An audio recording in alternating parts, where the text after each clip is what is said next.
basketball's greatest what if, and how the American media finally bowed to the genius who dared to challenge them. Oscar Schmidt wasn't just a player. He was the enigma the NBA could never quite solve. The obituaries published this week prove that his impact transcended the boundaries of the sport, leaving a legacy that is as much about character as it is about scoring. We are now entering the territory of true fluency. In this final C1, C2 block, you will learn to read between the lines of high-level journalism and master complex hypothetical structures to analyze the cultural impact of a legend. Since you already know the facts, your focus now will be on vocabulary precision and elegant argumentation, experiencing exactly how a highly educated native speaker processes this news. You've reached the final stage. Now that the facts and chronology are consolidated, let's elevate the debate. At the advanced level, we aren't just translating information, we are analyzing nuance, journalistic tone, and the hypothetical frameworks surrounding Oscar Schmidt's career. Let's observe how the American press handles the paradox of a player who became a giant without ever setting foot on an NBA court. Here at English at the Moment News, we teach English using real news from around the world, with our videos always organized by learning levels to respect your time. The technique we're using here is called layering.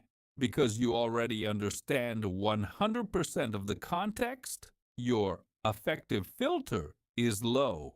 This allows your brain to ignore the anxiety of trying to understand what is happening and focus entirely on how the language is used to express abstract concepts and cultural critiques.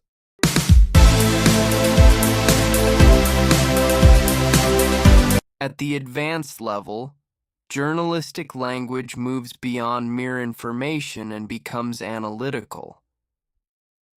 Observe this dense and sophisticated excerpt. Schmidt's decision to bypass the NBA is often cited as the ultimate what if in basketball lore, underscoring a career defined by unwavering patriotism over professional prestige. Notice the verb bypass, which suggests a deliberate choice to avoid a conventional route. Also, the expression what if is used here as a noun to describe a major historical unknown. Look at the word unwavering to describe his patriotism. The tone here isn't a quick update.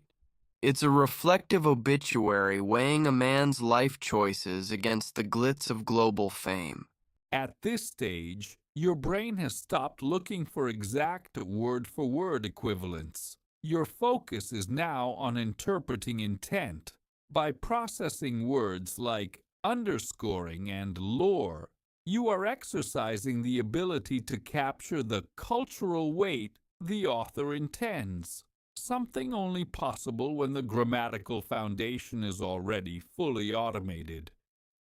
To deconstruct Oscar's legacy through an advanced lens, we must look beyond statistics and focus on the ramifications of his choices. First, the what-if structure.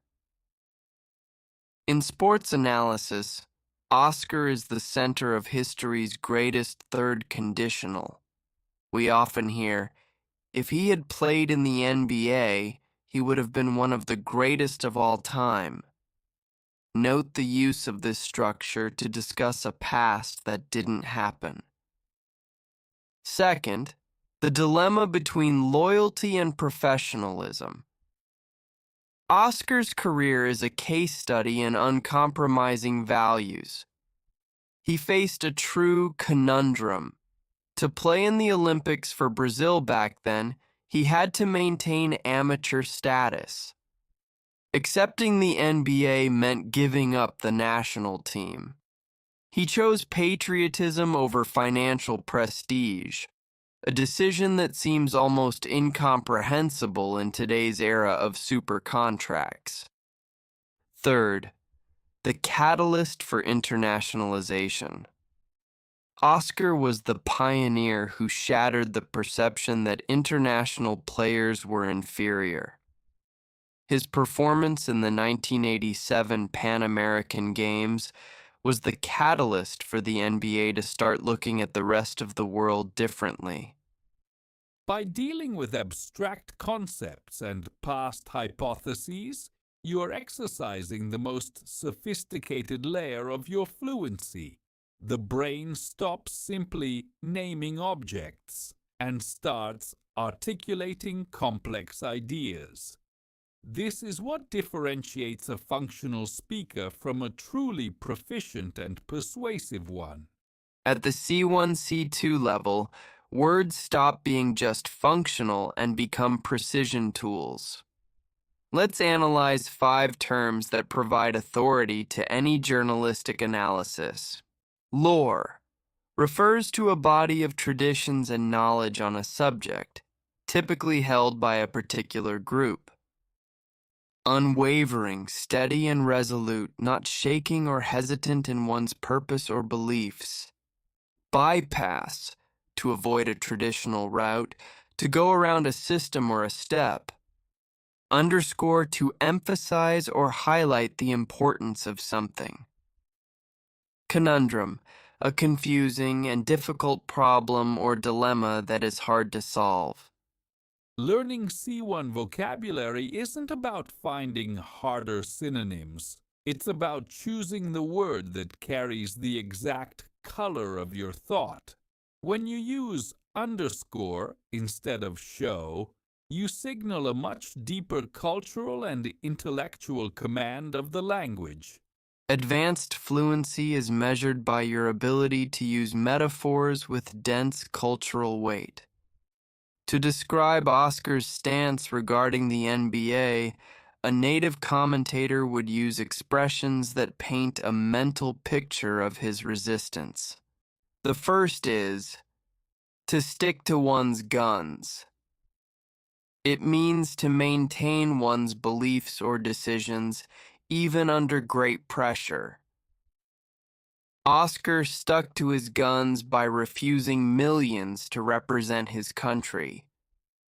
The second is to give someone a run for their money. This is used when someone challenges a strong competitor as an equal. Oscar gave the Dream Team a run for their money, proving his skill level was equivalent to the world's best. Idiomatic expressions are processed by the brain as complete units of meaning. By mastering these lexical chunks, you decrease processing effort and increase your response speed, moving closer to instinctive native fluency. For this advanced level, our shadowing exercise focuses on intonation and word weight. In advanced English, the emphasis you place on certain syllables can change the entire tone of authority. Listen and repeat, imitating a documentarian's cadence.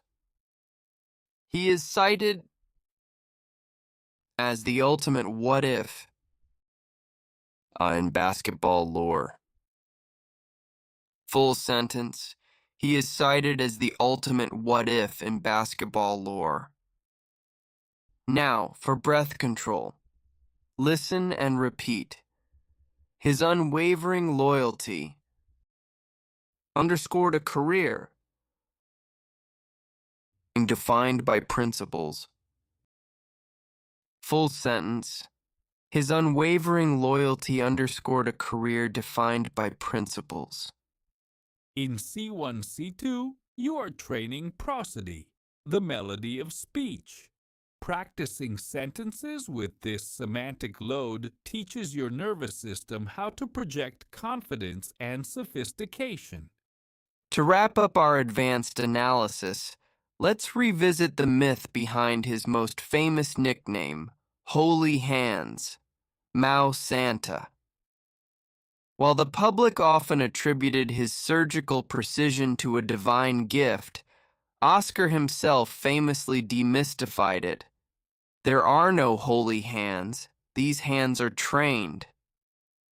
He was known for shooting up to 1,000 extra shots after practice was over. For an advanced student, this is the ultimate metaphor.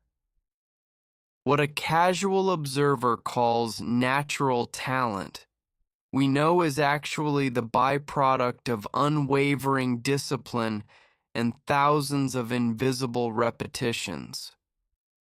This story addresses the myth of the natural genius.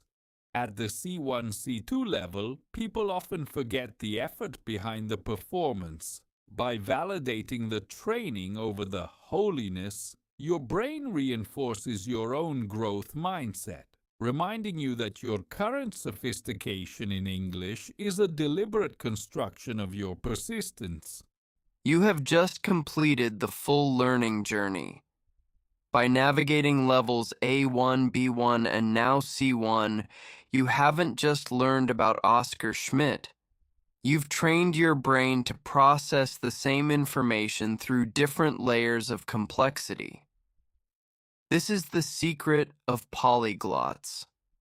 Intelligent repetition. I recommend watching the entire video again from the start. You'll find that the beginner level feels effortless, and the advanced level, which might have sounded intimidating before, now makes perfect sense. If you value this method, subscribe, like, and share this video with someone else ready to unlock their English for good. What you experience today is the practical application of schema theory. Since the subject, the schema, was already consolidated in your long-term memory from the start, your brain was able to dedicate 100% of its cognitive energy to absorbing style, sophisticated vocabulary, and C1 intonation. You aren't just studying English, you are reprogramming your mental processing speed.